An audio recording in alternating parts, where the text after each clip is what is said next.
दोस्तों, अगर आप भी मुकेश कुमार और रविचंद्रन अश्विन को शानदार खिलाड़ी मानते हैं तो हमारे इस वीडियो को लाइक जरूर कीजिएगा। दोस्तों, मुकेश कुमार की घातक रफ्तार के बाद अश्विन जडेजा की फिरकी बनी वेस्टइंडीज के लिए मुसीबत। भारतीय गेंदबाजों ने वेस्टइंडीज की कमर तोड़कर तीसरे दिन ही टीम इंडिया को जीत के मुकाम पर पहुंचा दिया है। तो आखिर कैसे वेस्टइंडीज की घातक बल्लेबाजी का भारतीय गेंदबाजों ने दिया है मुंहतोड़ जवाब। कैसे डेब्यूटेंट मुकेश बने हैं भारत के लिए सबसे बड़े मैच विनर। उनकी बेहतरीन गेंदबाजी से लेकर तीसरे दिन के पहले 2 सेशन की रोमांचक हाईलाइट का पूरा वीडियो हम आपको दिखाएंगे। लेकिन उससे पहले आपको क्या लगता है, मुकेश और अश्विन में कौन सबसे बेहतरीन गेंदबाज है? हमें नीचे कमेंट करके जरूर बताएं। दोस्तों, भारत और वेस्टइंडीज के बीच दूसरे टेस्ट मैच में रोमांच की सभी हदों को पार कर दिया। जहां पहले दिन विराट कोहली और जडेजा की बदौलत टीम इंडिया ने 288 रन बना लिए। दूसरे दिन शतकों के सरताज विराट कोहली ने गैब्रियल की गेंद पर अपनी ट्रेडमार्क कवर ड्राइव से खूबसूरत चौका बटोर कर वह उपलब्धि हासिल की जिसका हर कोई केवल सपना देखता है। अपने इंटरनेशनल करियर का 76वां शतक पूरा करके उन्होंने इतिहास के पन्नों में अपना नाम सुनहरे अक्षरों में दर्ज करवाया था। अगली गेंद पर सर रविंद्र जडेजा ने चीते की तरह दौड़कर अपने अर्धशतक के आंकड़े को पार कर लिया और देखते ही देखते इन दोनों खिलाड़ियों ने 150 रनों की मैच विनिंग पार्टनरशिप बना डाली। हालांकि उसके बाद वेस्टइंडीज ने भी वापसी का बिगुल बजाया। आउट होने से पहले किंग कोहली ने 121 रनों की आतिशी पारी खेली। दोस्तों, उनके पीछे पीछे रविंद्र जडेजा भी पवेलियन लौट गए। उन्होंने 61 रनों का योगदान दिया था। यहाँ से भारतीय पारी ताश के पत्तों की तरह बिखर गई। लेकिन लोन वॉरियर की तरह अश्विन ने 7 चौकों की बदौलत अपना अर्धशतक पूरा कर लिया, जिसके दम पर टीम इंडिया ने अपनी पहली पारी में 438 रन बनाए। इस लक्ष्य का पीछा करने उतरे वेस्टइंडीज के दोनों ओपनर्स ने 71 रन बना लिए। तभी जडेजा ने तेज नारायण चंद्रपाल को 33 रनों के निजी स्कोर पर पवेलियन की राह दिखाकर भारतीय टीम को पहली सफलता दिलाई। हालांकि उम्मीदों के मुताबिक भारतीय गेंदबाज प्रदर्शन नहीं कर पाए। दूसरे दिन का खेल खत्म होने तक वेस्टइंडीज ने 41 ओवर खेल लिए थे, जहां उनका स्कोर 86 रन था। अभी वह भारत के बनाए गए स्कोर से 352 रन पीछे थे। तीसरे दिन अपनी टीम को मजबूत स्थिति में पहुंचाने के लिए कप्तान ब्रैथवेट के साथ डेब्यूटेंट मैकेंजी की जोड़ी मैदान में उतरी। इन दोनों खिलाड़ियों ने भारतीय गेंदबाजों का डटकर सामना करना शुरू कर दिया। जहां भारतीय टीम शुरुआत में ही विकेट चटकाना चाहती थी तो इन दोनों खिलाड़ियों ने भारतीय टीम को उसका एक भी मौका नहीं दिया। अचानक से इन दोनों खिलाड़ियों ने आक्रामक रुख अपना लिया और देखते ही देखते 45 ओवरों में पहले वेस्टइंडीज ने 100 रनों का आंकड़ा पार कर दिया था। इन दोनों के बीच एक अच्छी पार्टनरशिप होती दिख रही थी तो टीम इंडिया के लिए मुसीबत खड़ी हो रही थी। जयदेव नादकट को आड़े हाथों लेते हुए मैकेंजी एक ही ओवर में लगातार 2 खतरनाक चौके जड़कर उनके पसीने छुड़ा दिए। दोस्तों, यह बल्लेबाज बेबाक अंदाज में भारतीय गेंदबाजों की धुनाई की जा रहा था। यह खिलाड़ी को अपने डेब्यू पर ही भारतीय टीम पर हावी नजर आ रहा था। कप्तान रोहित के सभी प्लान फ्लॉप साबित हुए। भारतीय खेमे में हलचल मच चुकी थी और गरीबी में आटा गीला। जहां एक तरफ टीम इंडिया विकेटों के लिए तरस रही थी तो अब भारतीय गेंदबाजों ने नो बॉल करनी भी शुरू कर दी। जी हां, मोहम्मद सिराज ने एक बहुत बड़ी नो बॉल फेंक दी जिस पर बल्लेबाज ने चालाकी दिखाते हुए 3 रन भी बटोर लिए। सभी चीजें वेस्टइंडीज के पक्ष में हो रही थी। भारतीय टीम तो अब हैरान और परेशान भी नजर आने लगी। उन्हें समझ ही नहीं आ रहा था कि कैसे इन दोनों बल्लेबाजों को रोका जाए। जहां कप्तान क्रेग ब्रैथवेट अपने अर्धशतक की तरफ बढ़ चले थे। पहली बार वेस्टइंडीज को देखकर ऐसा लग रहा था कि वह टीम इंडिया को कड़ी चुनौती दे रहे हैं। पहली बार भारतीय कप्तान के चेहरे पर शिकन की लकीरें साफ तौर पर देखी जा सकती थी। जयदेव नादकट से लेकर मोहम्मद सिराज और मुकेश कुमार सभी गेंदबाज एड़ी चोटी का जोर लगा रहे थे, लेकिन किसी को भी सफलता हासिल नहीं हो पा रही थी। यह सबसे बड़ी मुसीबत थी। हालांकि रनों की रफ्तार इतनी अधिक नहीं थी। वेस्टइंडीज 2 से भी कम रन रेट से आगे बढ़ रही थी, जो भारतीय टीम के लिए राहत की बात है। लेकिन जीत के लिए टीम इंडिया को विकेट चाहिए थे। ये दोनों खिलाड़ी अपनी टीम को मजबूत स्थिति में पहुंचा रहे हैं, जहां से भारतीय टीम को जीत बहुत दूर होती जा रही थी। लेकिन दोस्तों, तभी होता है एक बहुत बड़ा चमत्कार। मुकेश कुमार को इस मुकाबले में डेब्यू करने का मौका मिला था और इसी पर सितारे ने अपनी काबिलियत दिखाते हुए टीम इंडिया को दिन की पहली सफलता दिलाई। जी हाँ, अपनी घातक गेंदबाजी से मैकेंजी को पवेलियन के राह दिखाकर उनकी गेंद बल्लेबाज ने बल्ले का बाहरी किनारा लेकर सीधा विकेट कीपर किशन के दस्तानों में चली गई और मैकेंजी को 33 रन बनाकर पवेलियन लौटना पड़ा। अचानक से भारतीय खेमे में जश्न का माहौल हो गया क्योंकि भारतीय टीम में वापसी का शंखनाद कर दिया था। इसी बीच मूसलाधार बारिश ने दस्तक दे दी और मैच को बीच में ही रोकना पड़ेगा। 51.4 ओवर में वेस्टइंडीज ने 117 रन बना लिए थे और उनके 2 बल्लेबाज पवेलियन की शोभा बढ़ाने लौट गए थे। हालांकि बारिश वेस्टइंडीज के लिए वरदान बनकर आई है। इसकी वजह से मुकाबला काफी देर तक रोकना पड़ गया, लेकिन बरसात के बाद गेंदबाजों को बहुत अधिक मदद पिच से मिल रही थी, जो भारतीय टीम के लिए बहुत बड़ी खुशखबरी थी। वहीं रोहित के तुरूप के इक्के रविंद्र जडेजा और रविचंद्रन अश्विन को भी जैसे ही कप्तान रोहित शर्मा ने मैदान में उतारा, वैसे ही इन दोनों खिलाड़ियों ने तांडव मचाना शुरू कर दिया। पिछली बार इन दोनों खिलाड़ियों ने वेस्टइंडीज का क्या हाल किया था, ये तो सभी को याद है। ऐसे में दिन के पहले सेशन में यदि रोहित शर्मा इन दोनों खिलाड़ियों को गेंदबाजी देते हैं तो टीम इंडिया 2 से 3 विकेट और चटका सकती है। इसमें कोई भी परेशानी नहीं होगी। बारिश और लंच के बाद मैदान में आते ही कप्तान क्रेग ब्रैथवेट ने अपना अर्धशतक पूरा कर अपनी काबिलियत को साबित किया। हालांकि इसके लिए उन्होंने 170 गेंदों का इस्तेमाल किया था। उनका साथ निभाने के लिए मैदान में जर्मन ब्लैकवुड उतर चुके थे। बारिश और लंच के बाद मैदान में आते ही कप्तान क्रेग ब्रैथवेट ने पारी के 54वें ओवर में मुकेश कुमार के खिलाफ 2 रन दौड़कर अपना अर्धशतक पूरा किया। इसके लिए उन्होंने 170 गेंदों का इस्तेमाल किया था। उनका साथ निभाने के लिए मैदान में जर्मन ब्लैकवुड उतर चुके थे। इन दोनों खिलाड़ियों ने एक बार फिर से मजबूती से अपनी टीम को आगे बढ़ाना शुरू कर दिया। वो दोनों बेहद खतरनाक लग रहे थे, जिसका खामियाजा भी भारतीय गेंदबाजों को बहुत जल्द भुगतना पड़ा। विकेट छिटकाने वाले मुकेश कुमार पर तो यह दोनों कहर बनकर टूट पड़े। क्रेग ब्रैथवेट ने पारी के 58वें ओवर में गेंदबाजी करने आए मुकेश कुमार की बाउंसर पर एक तूफानी छक्का बटोरा, तो फिर अगली गेंद पर जडेजा की मिसफील्ड की बदौलत वेस्ट इंडीज को मुफ्त के 5 रन मिल गए, जिसे देखकर रोहित शर्मा भी बेहद नाराज नजर आ रहे थे। बल्लेबाज ने मुकेश कुमार की जमकर पिटाई कर दी थी। 60 ओवरों में वेस्ट इंडीज ने 139 रन बना लिए थे। उसके बाद भी ये दोनों आउट होने का नाम नहीं ले रहे थे। हालांकि टीम इंडिया ने रनों में लगाम लगाई थी, जो राहत की बात है। 64 ओवर में वेस्ट इंडीज ने 141 रन बना लिए थे। वह अभी भी भारत के बनाए गए स्कोर से 297 रन पीछे थे। लेकिन टीम इंडिया के गेंदबाज चाय से पहले वेस्ट इंडीज के 2-3 विकेट और चटकाने का दम रखते हैं। लेकिन उससे पहले आपको क्या लगता है, विराट कोहली और रोहित शर्मा में कौन है खतरनाक बल्लेबाज? अपनी राय में नीचे कमेंट बॉक्स में जरूर दें।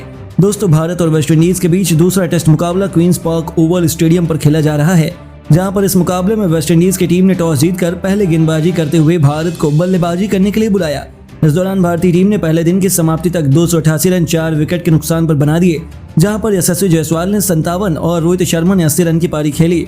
लेकिन दूसरे दिन रविंद्र जडेजा और विराट कोहली ने 106 रन की साझेदारी को आगे बढ़ाकर टीम को संभाला। इस दौरान विराट कोहली ने अपना शतक पूरा किया और 121 रन की पारी खेली। ऐसे में विराट कोहली की बेहतरीन पारी को देखकर दुनिया के तमाम दिग्गजों का बड़ा बयान सामने आया है, जिसमें सचिन तेंदुलकर ने बयान देते हुए कहा है कि विराट कोहली के शतक को देखकर मैं काफी ज्यादा खुश हूँ। विराट कोहली ने जिस प्रकार से बेहतरीन पारी खेलकर शतक लगाया है, उससे काफी खिलाड़ियों को तैयार होने का मौका मिल गया है। मैं जानता हूँ कि विराट कोहली जैसा खिलाड़ी मिल पाना बेहद मुश्किल है।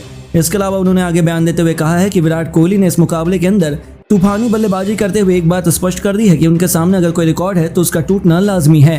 तो वहीं क्रिस गेल ने बयान देते हुए कहा है कि विराट कोहली मेरे अनुसार सबसे बेहतरीन खिलाड़ी हैं। विराट कोहली ने दुनिया में सबसे खतरनाक बल्लेबाज के रूप में अपनी जगह बना ली है। हालांकि विराट कोहली का खेल आक्रामक बल्लेबाजी नहीं है, लेकिन जिस प्रकार से वह अपने क्लास और रनिंग बिटवीन द विकेट के चलते विरोधी टीम को परेशान करते हैं, वही उनकी खासियत है। इसके अलावा उन्होंने आगे बयान देते हुए कहा है कि विराट कोहली जैसा बल्लेबाज अगर वेस्टइंडीज की टीम में आ जाए तो वेस्टइंडीज की सूरत बदल जाएगी। तो वहीं महेंद्र सिंह धोनी ने बयान देते हुए कहा कि भारतीय टीम के लिए विराट कोहली इस समय सबसे बेहतरीन बल्लेबाजी कर रहे हैं। विराट कोहली जैसा बल्लेबाज भारतीय क्रिकेट टीम ही नहीं बल्कि पूरी दुनिया में नहीं मिलने वाला। मुझे लगता है विराट कोहली के सामने कोई भी रिकॉर्ड नहीं बचेगा। इसके अलावा उन्होंने आगे बयान देते हुए कहा है कि विराट कोहली के बेहतरीन प्रदर्शन के चलते भारतीय टीम को काफी जीत मिली है। मैं चाहता हूं विराट कोहली इसी तरीके से आगे भी बेहतर बल्लेबाजी करें। तो वहीं बाबर आजम ने बयान देते हुए कहा है कि भारतीय टीम के लिए विराट कोहली ने लंबे समय से खतरनाक प्रदर्शन किया है। विराट कोहली मेरे आइडियल है और मुझे मालूम है कि विराट कोहली के अंदर क्या खासियत है। ऐसे में मैं उनके इस प्रदर्शन पर भी उनकी सराहना कर रहा हूँ। इसके अलावा उन्होंने आगे बयान देते हुए कहा है कि मैं चाहता हूँ कि विराट कोहली इसी तरीके से भारतीय टीम की शतक लगाएं और विरोधी टीम को नेस्तनाबूद कराने वाले युवा खिलाड़ियों के लिए उदाहरण सेट कर दें। विराट, रोहित और जडेजा में कौन सबसे बड़ा मैच विनर है? हमें अपने जवाब कमेंट में जरूर बताइए।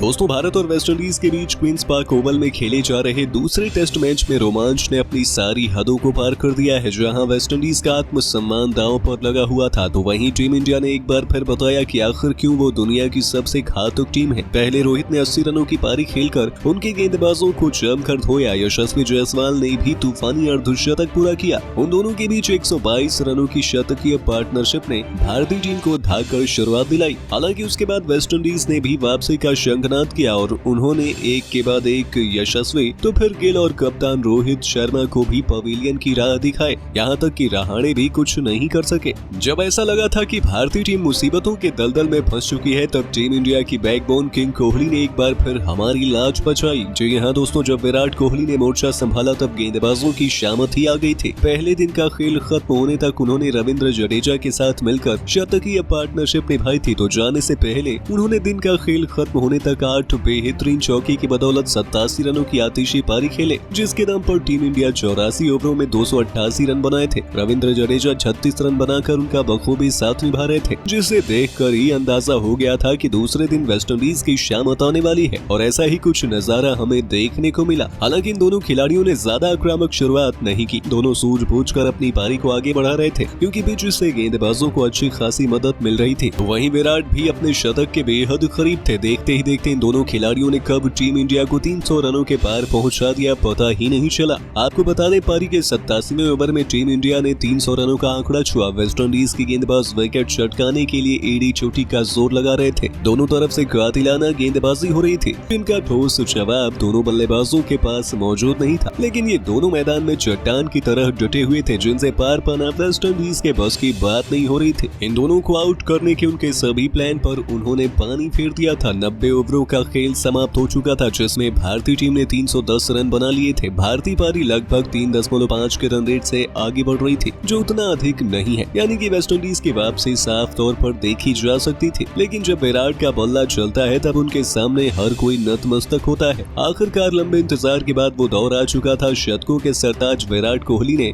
गैब्रियल की गेंद पर अपनी ट्रेडमार्क कवर ड्राइव से खूबसूरत चौका बटोरकर वो उपलब्धि हासिल की, जिसका हर कोई केवल सपना देखता है। अपने इंटरनेशनल करियर का 76वां शतक पूरा कर उन्होंने इतिहास के पन्नों में अपना नाम सुनहरे अक्षरों में दर्ज करवाया था। अपने 500वें मैच में विराट कोहली शतक जड़ने वाले इतिहास के पहले खिलाड़ी बने। अपने इस विध्वंसक पारी को उन्होंने 10 खतरनाक चौकों से सजाया था। एक तरफ जहां विराट कोहली ने अपने शतक का सेलिब्रेशन पूरा भी नहीं किया था कि अगली ही गेंद पर सर रविंद्र जडेजा ने चीते की तरह दौड़कर अपने अर्धशतक के आंकड़े को पार किया और विराट से कंधे से कंधा मिलाते हुए रिकॉर्ड किताब में अपना नाम भी दर्ज करवाया। अपनी इस खूबसूरत पारी के दौरान उन्होंने 4 चौके भी लगाए थे और एक ही ओवर में टीम इंडिया के दोनों महारथियों ने वेस्टइंडीज की हालत पस्त कर दी थी। रविंद्र जडेजा ने अपने अर्धशतक के बाद अपनी राजपूती तलवार लहराते हुए इतने जबरदस्त अंदाज में जश्न मनाया, जिसने वेस्टइंडीज के फैंस में खुशियों की बौछार कर दी। लेकिन वेस्टइंडीज को अंदाजा नहीं था कि उनका आत्मसम्मान भी इस मुकाबले में तहस नहस हो चुका है। उसके बाद तो ये दोनों खिलाड़ी कहर बनकर वेस्टइंडीज पर टूट पड़े। अपने सामने आने वाले हर एक गेंदबाज को किंग कोहली बड़ी ही आसानी से बाउंड्री के दर्शन करा रहे थे। गेंदबाजों के चेहरों पर इन दोनों खिलाड़ियों का खौफ साफ तौर पर देखा जा सकता था, क्योंकि टीम इंडिया मुकाबले में बहुत अधिक मजबूत थी और वेस्टइंडीज को अब अपनी वापसी के लिए कोई चमत्कार करना था। लेकिन वो इतना आसान नहीं था। भारतीय खेमे में सुकून का माहौल था, वहीं फैंस की तो खुशियों का ठिकाना ही नहीं था, क्योंकि उन्हें पता था कि अब यहाँ से भारतीय टीम को हरा पाना लगभग नामुमकिन हो चुका है। वेस्टइंडीज खेमे में मातम का माहौल पैदा हुआ था। उन्हें समझ ही नहीं आ रहा था कि क्या किया जाए, क्योंकि टीम इंडिया दूसरे टेस्ट में भी उनका सुपड़ा साफ करने की तरफ मजबूत कदम बढ़ा चुके थे। मुकाबला काफी रोमांचक मोड़ पर आ चुका था, जिसमें हर तरफ केवल भारतीय टीम का दबदबा ही नजर आ रहा था। वेस्टइंडीज चाह कर भी कुछ नहीं कर पा रही थी। ये दोनों बल्लेबाज तो अब अपनी मनमर्जी से गेंदबाजों से खिलवाड़ कर रहे थे। केमार रोच, जेसन होल्डर से लेकर अलजारी जोसेफ, हर एक गेंदबाज उनके सामने बेबस नजर आ रहा था। देखते ही देखते इन दोनों खिलाड़ियों ने 150 रनों की मैच विनिंग पार्टनरशिप बना डाली, जिसने वेस्टइंडीज के गेंदबाजों के करियर को संकट में डाल दिया था। 96 ओवरों में भारतीय टीम ने 336 रन बना लिए थे। जहां विराट कोहली ने 118 रन बनाकर खेल रहे थे, तो वहीं 53 रनों पर जडेजा भी उनका बखूबी साथ निभा रहे थे। इन दोनों को उसके बाद भी रोक पाना वेस्टइंडीज के बस की बात नहीं हो पाई और दिन के पहले सेशन में ही उन्होंने टीम इंडिया को 400 रनों के पास पहुंचाकर भारतीय टीम को जीत की दहलीज तक पहुंचा दिया है, जहां भारतीय टीम आसानी से इस मुकाबले को अपने नाम कर सकती है। लेकिन दोस्तों, आपको क्या लगता है, विराट कोहली को उनके जबरदस्त परफॉर्मेंस के लिए मैन ऑफ द मैच दिया जाना चाहिए या नहीं?